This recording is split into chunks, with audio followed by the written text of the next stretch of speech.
અત્યાર સુધીના તમામ મહત્વપૂર્ણ સમાચારો સાથે હું છું જિજ્ઞાસા। સમાચારમાં સૌથી પહેલા વાત કરવી છે અમદાવાદની કે જ્યાં કઠવાડા જીઆઈડીસીમાં આગનો બનાવ બન્યો।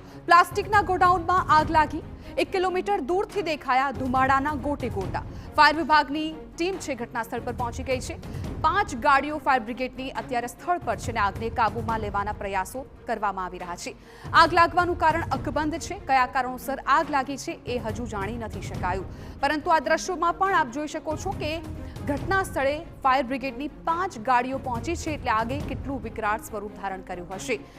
દ્રશ્યોમાં જે રીતે દેખાઈ રહ્યું છે કાળા ડિબાંગ ધુમાડા છે એ વાદળો સુધી પહોંચી રહ્યા છે। જીઆઈડીસીમાં આગનો બનાવ બન્યો છે ને પ્લાસ્ટિકનું આ ગોડાઉન કે જ્યાં અચાનક જ આગ લાગી ગઈ છે।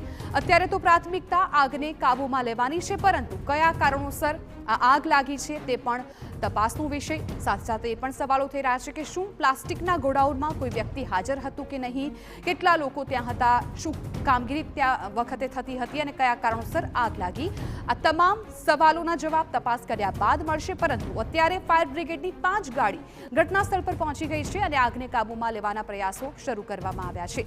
રાજ્યમાં થોડા કેટલાય સમયથી આગના બનાવોમાં ઉત્તરોત્તર વધારો થયો છે, ત્યારે વધુ એક બનાવ અમદાવાદના કઠવાડા જીઆઈડીસીમાંથી સામે આવ્યો છે કે જ્યાં પ્લાસ્ટિકના ગોડાઉનમાં ભીષણ આગ લાગી છે।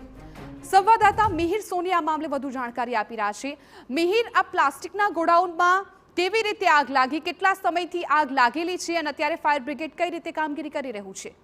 જિજ્ઞાસા, ગઠવાડાના જીઆઈડીસીમાં આ આગનો બનાવ છે કે જે પ્લાસ્ટિકના ગોડાઉનમાં અચાનક જ બપોરના સમયે 3:30 વાગ્યાના અરસામાં આગ છે તે લાગી હતી। અત્યારે હાલ 5 થી વધુ ફાયરની ગાડીઓ ઘટના સ્થળે પહોંચી અને સતત પાણીનો મારો ચલાવી અને આગને કાબૂમાં લેવાનો પ્રયાસ છે તે કરી રહ્યા છે।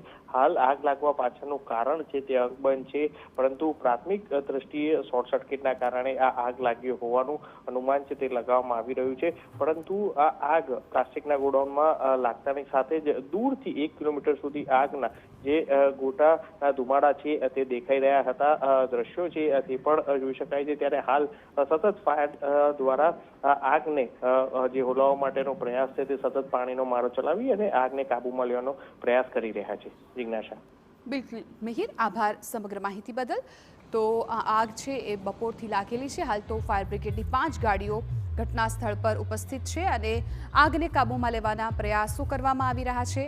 ખાસ તો અત્યારે આગ કેવી રીતે લાગી તે અંગે અનુમાન લગાવવામાં આવી રહ્યું છે। શોર્ટ સર્કિટને કારણે આગ લાગી હોવાની માહિતી મળી રહી છે।